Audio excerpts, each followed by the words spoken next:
तो हेलो मेरे प्यारे छोटे बड़े भाइयों और बहनों, कैसे हैं आप सभी। और मेरे प्यारे जितने भी इस एग्रीकल्चर अपार संभावना वाले क्षेत्र में कदम रखने वाले सभी प्यारे छात्रों, कैसे हो आप सभी। उम्मीद अच्छी होगी। तो आप सभी का स्वागत है अपने इस चैनल एग्री अभय CSA वाला पे। और मैं Abhay Patel, BSc agriculture student from CSA university Kanpur, आप सभी का स्वागत करता हूँ एक बार फिर से। तो गाइस, आज देखो हम बात करने वाले हैं अपना जो यूपी कटर जो होता एग्ज़ाम होता है उसका जो देखो लास्ट काउंसलिंग, ऑफलाइन काउंसलिंग, ठीक है, उसके बारे में बात करने वाले हैं। तो वीडियो स्टार्ट करने से पहले, आगे कुछ बोलने से पहले एक रिक्वेस्ट है कि वीडियो को प्लीज़ आप लोग पूरा देखना, ठीक है। और अगर वीडियो पसंद आए तो प्लीज़ एक लाइक कर देना, ठीक। और अगर चैनल पे नए हो तो प्लीज़ सब्सक्राइब कर लो और अपने जो भी आपके प्यारे भाई हों, दोस्त हों, ठीक है, उनको ये वीडियो शेयर कर देना, ठीक है। तो गाइस देखो, मैं इस समय हूँ अपने घर पे, ठीक है, क्योंकि हमारे सेमेस्टर एंड हो चुके हैं, सेकेंड सेमेस्टर। तो फिलहाल मैं इस समय अपने घर पे हूँ। तो यहाँ पर देखो उतनी फैसिलिटी नहीं है, मतलब पूरा जो वीडियो बनाने का सामान हर चीज़ तो पूरा मेरे हॉस्टल में ही है, ठीक है। तो यहाँ पर ऐसे ही चल रहा है, ठीक है, तो थोड़ा सा कॉम्प्रोमाइज़ करना। तो स्टार्ट करते हैं। सबसे पहले देखो, आप लोग मैसेज भी कर रहे हो बहुत लोग। तो देखो, यूपी कैट में ऑफलाइन काउंसलिंग होता है, उसका मतलब क्या है। ऑफलाइन का काउंसलिंग का मतलब ये है कि आप लोग सबसे पहले रजिस्ट्रेशन कर दोगे, ठीक है, 500 रुपये जो पेमेंट लगता है वो कर दोगे। उसके बाद जो भी यूनिवर्सिटी है एग्ज़ाम कंडक्ट करवा रही, जैसे कि देखो अपना 2025 में जो मेरी जो जहाँ पे मैं पढ़ रहा हूँ CSA यूनिवर्सिटी कानपुर में, उसने एग्ज़ाम कंडक्ट करवाया था। तो आपको ऑफलाइन काउंसलिंग में उस यूनिवर्सिटी में जाना पड़ता है, ठीक है। तो ऑफलाइन काउंसलिंग पूरा मतलब आपको सब जितने भी आपकी फैकल्टी रहेंगे उनके सामने मतलब जाना पड़ेगा, वहाँ पर ही काउंसलिंग की प्रोसेस पूरी होगी, ठीक। तो ये हो गया ऑफलाइन काउंसलिंग क्या होता है, कैसे क्या है, ठीक है।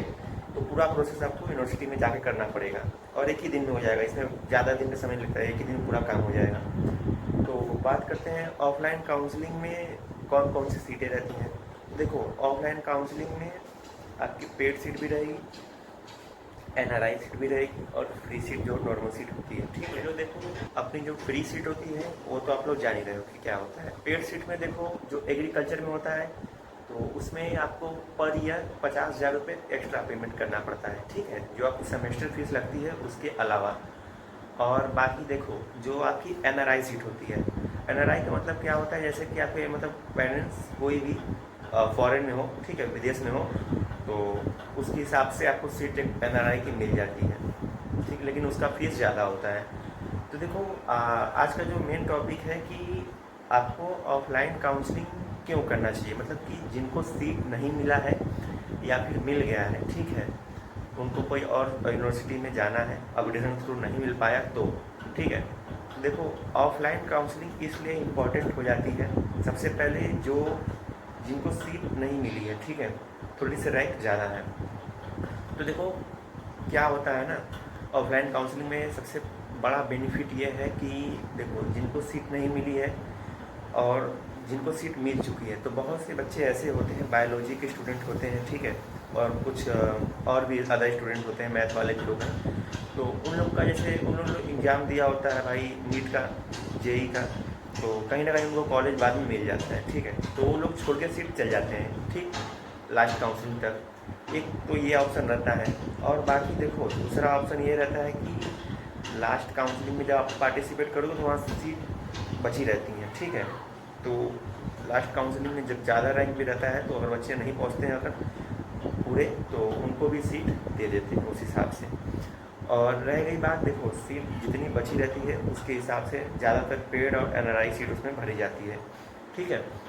और जिनकी रैंक ज़्यादा है उनके लिए सबसे बड़ा बेनिफिट ये है कि आप लोग काउंसलिंग में आओ, ठीक है, क्योंकि देखो जब पेड सीट नहीं लेते हैं, ठीक है, तब उस सीट को वो लोग बाद में फ्री सीट में कन्वर्ट कर देते हैं, जिससे सीटों की संख्या बढ़ जाती है।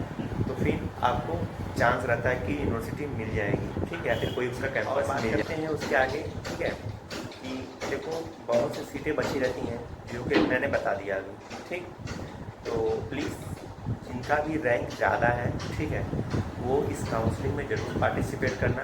क्योंकि देखो मैं आपको एग्जांपल देता हूँ, मेरे ही बैच का लड़का है 2024 का, ठीक है, वो उसको मतलब ND-OAT मिला था 600 कुछ उसका रैंक था, ठीक है, free seat ND-OAT BSc agriculture की सीट मिली थी, ठीक।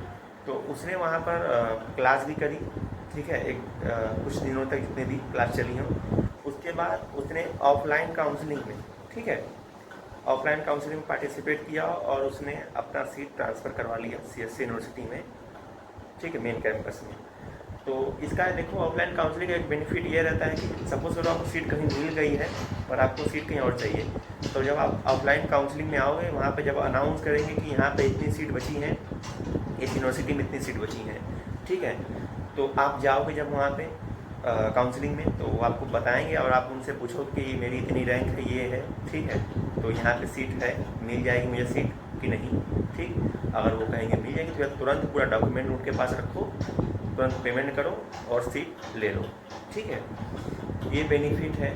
और बाकी और कुछ इसमें तो है नहीं उतना ऑफलाइन काउंसलिंग में, लेकिन इतना कहूँगा भाई कि जिनको भी सीट चाहिए BSc एग्रीकल्चर, कोई भी एग्जाम मतलब अदर सब्जेक्ट हो एग्रीकल्चर से रिलेटेड, ठीक है, तो उनमें अगर उसको सीट चाहिए या फिर कोई यूनिवर्सिटी अगर कैंपस नहीं मिला है तो प्लीज़ अगर लेना हो आना, ठीक है, ऑफलाइन काउंसलिंग में ज़रूर आना, इसमें सीट मिल जाएगी, ठीक है। तो आज की वीडियो में इतना ही था, और बाकी अगर कुछ मुझसे छूटा हो तो प्लीज़ अगर आप लोगों को कोई क्वेश्चन हो तो कमेंट करना। बाकी मेरे टेलीग्राम लिंक पे ज्वाइन हो जाओ, मैंने डिस्क्रिप्शन में दे दिया है, ठीक है, उस चैनल पर जाके ज्वाइन हो जाना। अगर कोई कमेंट करना हो, कुछ भी क्वेश्चन हो तो उस पर कमेंट करना। बाकी इंस्टा ID है, उस पर जाके आप लोग कमेंट करो, ठीक है। तो फिर मिलेंगे किसी और वीडियो में किसी और टॉपिक पे, ठीक है।